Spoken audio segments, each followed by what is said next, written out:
مسلم میں حدیث آپ علیہ السلام نے ارشاد فرمایا کہ اللہ تعالیٰ فرماتے ہیں کہ میرے بندو تم دن رات گناہ کرتے رہو اور میں تمام گناہ معاف کر دیتا ہوں، تم مجھ سے جب معافی مانگو تو میں معاف کر دوں۔ فرمایا کہ تم سے جتنے بھی گناہ ہو جائیں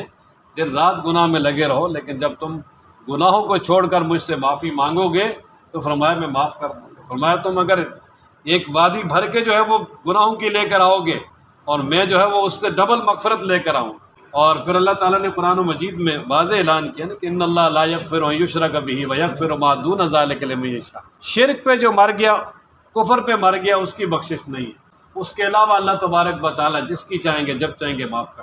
اگر گناہ گاری کی حالت میں بھی مر گیا تو پھر بھی اللہ تبارک و تعالیٰ اس کو معاف کرنے پہ قادر ہے، لیکن دنیا میں جب توبہ کر لے گا